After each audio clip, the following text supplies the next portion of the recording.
Is it just me, or does anyone else remember what it was like attending family events as a kid? There would be tons of food with the dining room table packed with place settings for the adults. You see, in my family, as a kid, you didn't get a seat at the big table with all its food and beautiful place settings. No, you had to sit at the kids' table, that little folding thing wedged in the living room between Dad's recliner and the wall. And today, while I'm far from being a kid, I still feel like my profession is forced to sit at the kids' table. When I think about professions like doctors or lawyers, they often get a say in how they conduct their business. They get to sit at the proverbial adults' table. Yet, as law enforcement, we are expected to watch change from the sidelines, from the kids' table. Why is that? That's what we're going to explore on today's episode. It's time to start telling our own stories. I'm Steve Kellums, and welcome to Blue Canary. Let's back up and talk about a topic many of us never truly contemplated. It's a question around what we are. Is law enforcement a profession? And the answer on its face may seem clear. Yes. So if that's true, then why aren't we treated like other professions? In 2006, Zack Snyder directed a movie called 300. You might remember this one. It was a movie based on the Battle of Thermopylae. Now, my favorite scene of that movie shows the leader of the Spartans, Leonidas, meeting with another group of Greeks marching to fight the Persians. Now, Leonidas' friend is disappointed to find out that the Spartans brought only a handful of soldiers. Leonidas then starts asking the Greeks their professions. One says he's a potter, one a sculptor, and another a blacksmith. Leonidas turns to the Spartans and asks them their profession. This was the response. Spartans! What is your profession? Throwing their spears into the air. Leonidas turns back to his friend and says, "You see, old friend, I brought more soldiers than you did." Now that is a pivotal scene in the film, setting up everything to come after. It was incredibly important for the Spartans to not only understand what they do and why they do it, but to also make sure everyone else understood that as well. You see, the Spartans knew their profession. They knew what they did, and they were the ones who set the standards. No one made the Spartans sit at the kids' table. And to understand why law enforcement isn't treated like a profession, let's first define what a profession is. A profession is an occupation founded upon specialized education with the purpose of providing counsel or services to others in the interest of not only the specific client, but the public and community as a whole. Now, that's basically a fancy way to say that you have specialized education and training, allowing you to provide a service to people that benefit the greater population. Now, there are 6 different steps that are needed to view an occupation as a profession. And those are: 1, the occupation becomes a full-time occupation. 2, the establishment of a training school. 3, the establishment of a university school. 4, the establishment of local associations. 5, the establishment of a national association of ethics. And 6, the establishment of state licensing laws. With those guidelines, we're able to see how the number of professions has grown over the years, as well as how the development of the term profession has led to significant enhancements in those fields. So what's my point with this? Well, if you pass the litmus test of being a profession, then we're basically saying that a profession is an occupation that is never actually off the clock, one that trains its members to a basic level of performance, provides advanced education for its members, and focuses on being oriented for the common good of society. They've positioned themselves as the final arbiter in matters regarding the profession. See, you have a medical problem, you ask your doctor. You have a legal problem, you ask a lawyer. If you have a cop problem, you ask Karen on Facebook. And Karen doesn't work at the PD. So why do we ask her? Because law enforcement is not viewed as a profession by the general public. See, instead of asking us, other people are looked to for advice, information, knowledge, and even reform. You don't see a professor of theology from a large liberal arts college giving the medical profession tips on how to treat colon cancer patients. It just doesn't happen. But we do see all the time sociology professors who have never worked a day as an officer giving tips on police reform. My stance is that because we are not looked at as a profession, people listen to them instead of us. Is this how it's always been? Well, that's part of the problem. Before we get ahead of ourselves, let's take a step back and see how we got here. Hang on for today's history lesson. Now, we were not always a profession. When law enforcement began in the United States, it was based on the English system. It was a night watch made up of volunteers, people avoiding conscription, and in some instances, people serving punishment for small crimes. They basically kept a watch and alerted the town if there was a problem. Most just drank and slept. Now, this system quickly gave rise to the paid to protect system. Now, this version, usually in conjunction with the night watch system, had officers that were paid for police protection, and they were paid by getting monies for serving warrants. These, or versions thereof, continued for a very long time. Now, the honor of creating the first modern municipal police department in the U.S. started in Boston in 1838, but modern in form only, not in policy or practice. In the southern states, law enforcement developed slightly differently. Many argue that the birth of law enforcement in the South developed around the Slave Patrol, organizations that were formed to hunt down runaway slaves, terrorize them into staying on the plantations, and providing discipline for the slaves while working on the plantations. And while these actions have nothing to do with law enforcement, there is no argument that after the Civil War, many people involved with the slave patrols made their way into law enforcement and helped enforce the Jim Crow laws that came about after the war. As the 19th century wound down and the 20th century spun up, the United States grew at an amazing rate, and so did law enforcement, at least in size. Unfortunately, not in professionalism. You see, an organization made up of volunteers and for-profit policing with racist Southern roots doesn't tend to just start doing things the right way. Not to worry, help was on its way, but not until halfway through the 20th century. So here are some examples for our not-so-glorious past. In the 1890s, the New York City Police Department, which was already almost 50 years old at the time, was the most corrupt organization on the planet. Its officers and administrators' sole purpose was to collect graft and protection money. A young Theodore Roosevelt moved into a position as police commissioner and spent his entire time there working to clean up the department, with dubious results. In the 1920s, the Osage Indians of Oklahoma were the richest people in the world, but being Indians, they were not allowed to look after their own affairs. The government believed that they were incompetent to do so and appointed guardians for them. And during a period of 5 years, over 20 rich Osage Indians were murdered, shot, poisoned, and even bombed. And much of that perpetrated not only by the guardians in an effort to steal their money, but local law enforcement as well. This led to the beginnings of the FBI, with J. Edgar Hoover sending in investigators to try and stop the senseless slaughter. During the Great Depression, many farmers whose lands and crops were now useless took up policing in an attempt to make money by serving warrants. That pay-to-protect system again. No skills, no training, no professionalism. Let's fast forward to the 1950s. Here is where we start to see a push for law enforcement to become professional. Now, as for training, well, that took a while to catch on as well. The first police academy in the United States, designed to provide basic law enforcement training, started in 1924 at the Los Angeles Police Department.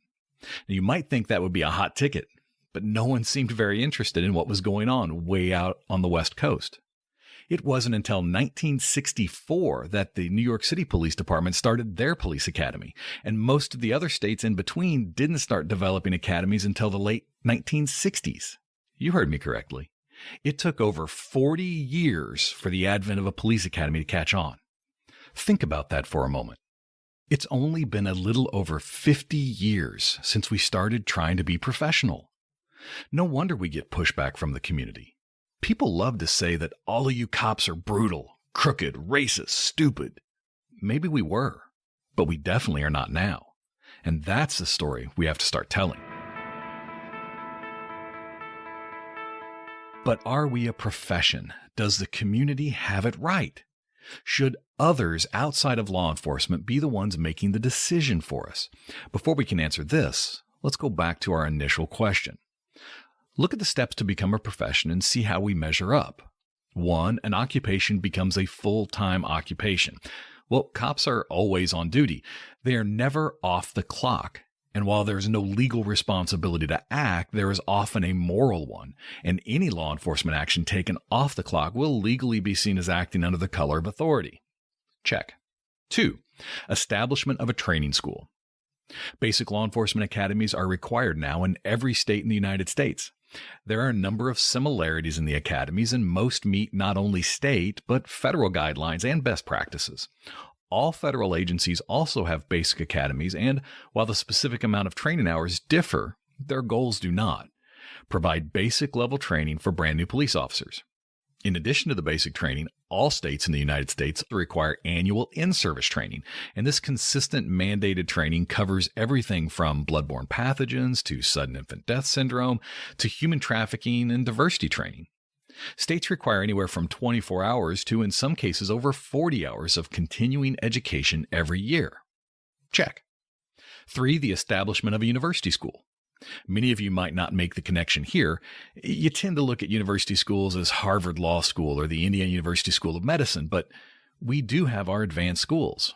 The Southern Police Institute at the University of Louisville and the FBI National Academy are 2 good examples of higher education for law enforcement. Check. 4, the establishment of local associations.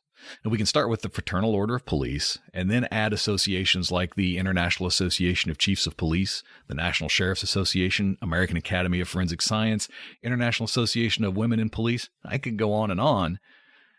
Check. 5, the establishment of a National Association of Ethics. Now, in July of 1992, the Institute for Law Enforcement Administration launched the Center for Law Enforcement Ethics. Now, ethics is a big part of any profession. The IACP has created a code of ethics that has become a standard template across the United States. Most of your agencies have a variation on this code. As for a standard of ethics, check. And then, of course, the 6th step, establishment of state licensing laws. Every state in the United States has requirements regarding training and performance for police officers. Not everyone can do this job. Check. Now you tell me, is law enforcement a profession? Yes. Many of you might not think this was ever in doubt. When I ask my classes if they believe law enforcement is a profession, they all say yes. Now that we agree, how do we get treated as such? How do we get out of the kid's corner and find our seat at the table? You see, if we continue to be viewed as something other than a profession, then I don't believe we will ever make the advancements we need to make. And there are many things we need to do. Think about it. If society looks at police as a job or, say, a trade like pipe fitters or electricians, then they will not believe that the police are capable of making advancements, changes, and even reform within their own ranks. When that happens, outsiders will set policy. In just the last few days, I've heard people say things like, police must fire warning shots prior to using deadly force. Or my favorite, shoot suspects in the arms or legs to stop them. Then there's this one. Police must exhaust all other opportunities before using force. An excellent talking point, and since deadly force situations are rapidly evolving events that often last between 5 and 7 seconds, opportunities are few and far between. Another talking point, chokeholds must be banned by agencies. Chokeholds are banned by agencies, and if there aren't, then shame on the agency for not updating their use of force policy in the last 4 decades. See, the general population looking at police not as a profession, but as a job that should be governed and managed by people outside of the police force, we're told how to do our jobs by people who have no idea what it takes. They have no idea what those suggestions really mean. Why? Because they've never experienced it. We have to start educating people on what it actually takes to be a police officer, what it takes to be in this profession. And the reality is, for most of us, it's much more than a profession. It's a calling. Vincent van Gogh said, "Your profession is not what brings home your weekly paycheck. Your profession is what you're put here on earth to do, with such passion and such intensity that it becomes spiritual and calling." See, being a police officer is a calling. you generally don't stumble into it while looking to do something else. It's who you are. It's your passion, your drive, and you have an overwhelming desire to serve. A calling gets you through those tough times. It's why you'll work crazy hours for low pay. It's why you continue to put on the badge and protect people that just yesterday were calling you terrible names. Now, while we can share how much training and screening goes into becoming a police officer, the reality is for many of us, it's so much more than a process. Most of us started our journey to be an officer at a very young age. I remember watching my father serve his community. He was a pipe fitter by trade, but on the weekends, he'd put on a sheriff's uniform and go to work as a reserve deputy. Seeing him work at the basketball games and football games while I was in school really showed me something about giving back and helping out. And there's no doubt my father laid the groundwork for my future career. He helped me find my calling. And it's necessary for any real profession. Now, the next step is a little harder. Our profession can get better. And we have to get better. As a profession, we have to get better to stay true to our calling and stay true to the reasons we became officers in the first place. And now that we've established that we're a profession, what has to change and how do we move forward? Well, as officers, we build armor to protect us from that toxic environment we work in. That armor affects many of our relationships, our attitudes, and our performance. And when someone questions our ability, we automatically get defensive. We get to use the armor in all its glory. Here's my challenge to us. We shouldn't be afraid of getting better and doing better. I remember working night shift in the early 90s. You would roll on a disturbance call, and when you got there, you'd have several people yelling at you and responding with, "Everybody shut the fuck up." It wasn't out of the question. As a matter of fact, it was common. Now, I retired in 2019, and just before leaving the force, I rode with an officer. Now, he had been on the department for a little over 2 years. We responded to a call, and the suspect was getting pretty mouthy with the officer, and I remember standing there, waiting for the officer to yell at the suspect. But he didn't. He kept talking to him in a very calm and professional manner, right up until he calmly and professionally handcuffed him. The change in how he was talking to this person was jarring, and it was better. Now, as professionals, what should we be focusing on to improve? Here are just a few ideas to consider. Improving training, not only in the basic academies, but the in-service as well. Building on the basic academy curriculum to include not only classroom, but an increase in scenario-based real-world training. Basic Academy should look at merging a combination of collegiate-level classes found in the community college-based training system with the cops teaching cops approach found in the traditional academy settings. By bringing those two types of training together, we can get the best of both worlds to improve our basic level of training. Stop focusing training on specific legislative requirements like precious metals and start training on things that will help us in our jobs. Now, de-escalation training is a staple in most use of force training programs, but it doesn't hurt to work on learning how to talk people down without forgetting how to protect yourself and your community when necessary. Adding things like mental health first aid so that responding officers can recognize when someone is in mental health crisis and they can start taking steps to solve the problem without force. Increasing our data collections so we can make sure we're using things like intelligence-led policing to find the bad guys and lock them up. This will let us focus our dwindling resources to solve problems. Encouraging governments to create other service groups that can relieve police from taking non-police calls without cutting police budgets. And finally, if you want exceptionally trained officers who never make mistakes, then you'd better be prepared to pay for it. By encouraging reform and working internally to make it happen, we can ensure that our profession is heard. So when it comes to decisions, we're better as a whole and not just feeding political agendas. This process starts with you, the officer, being professional, working at a professional level, and encouraging the next generation of officers to be professional. When Leonidas turned to his soldiers and asked them their profession, they didn't hesitate to answer, and neither should you. Do you remember when you finally came home for the big family holiday, and after the hugs and hellos, the catching ups and the gifts, everyone moved into the dining room to get something to eat? And as you looked around for your place, you realized that this year you were sitting at the big table. It makes a difference. Blue Canary is here to help you tell your stories, and I couldn't do that without the help of some very generous sponsors. Let's take a quick break to hear from one. Help your team rise to increasing expectations with Agency 360's cloud-based software. Whether it is for the training of new employees or annual performance evaluations, Agency 360 can help trainers and supervisors streamline documentation, create consistency, and communicate clearly. Help retention by setting the tone and culture early with Agency 360. Learn more at agency360.com. That's AGENCY 360.com.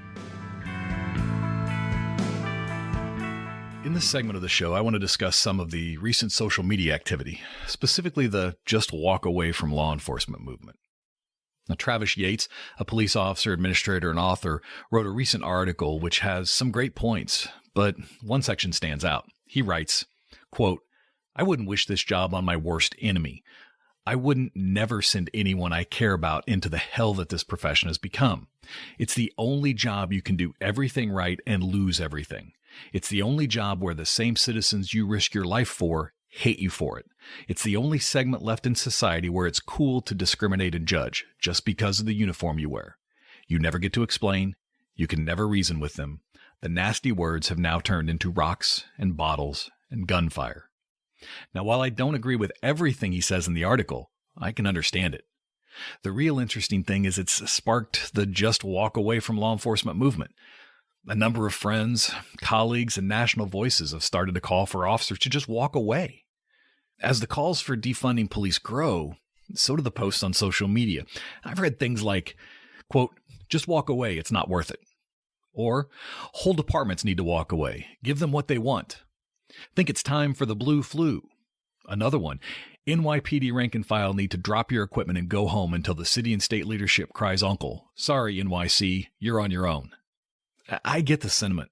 I really do. And I've felt that way more than once in my career.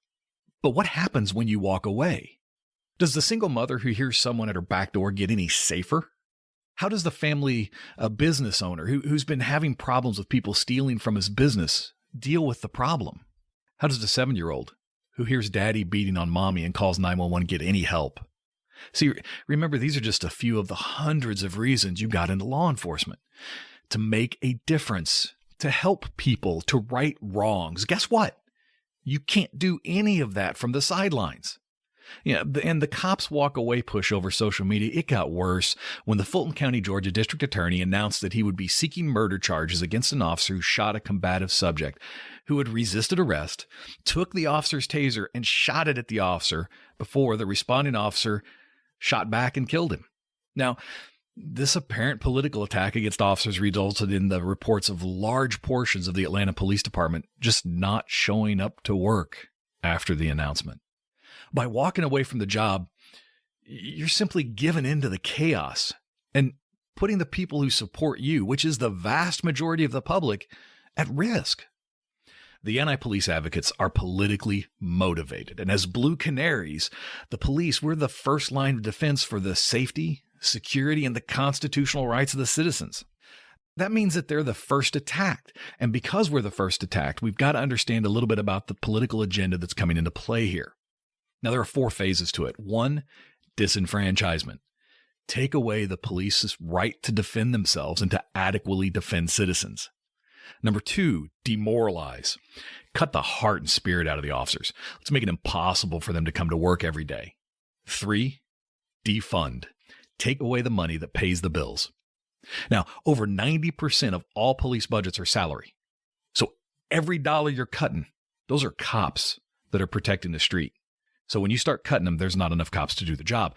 Disband. Now, while many people believe in a world where we don't need cops, and reality is much different from that, the political push for disbanding isn't about getting rid of the police, but about getting rid of the good police so that they can replace them with mindless political followers. Now, don't walk away. Fight back. Don't let them take your rights. The Supreme Court has upheld your rights time and time again. We need to keep fighting in the courts to push back against those people trying to make the world less safe. Don't let them get to you. Now, this is the hardest one because every day you are bombarded with negative comments from all sides. Your elected officials, the morning news, all of social media, and even the people who you deal with day to day. remember that these people, they're the vocal minority. They're not the majority. The majority of the people you serve appreciate what you do and even love you for it. And more than anything, remember why you took the job and what it means to you to come to work every day. Put on that badge and make a difference in people's lives. There's no finer thing you can do with your life, and this is your calling. Next, stay involved in your local organizations. As an officer, your department has the ability to control some of what you say, so standing up and speaking at the city council meeting is not an option. But it is an option for your unions. Use those protections to speak directly to the people that support you, in person, in print, and on social media. And finally, don't walk away. Walking away is giving up.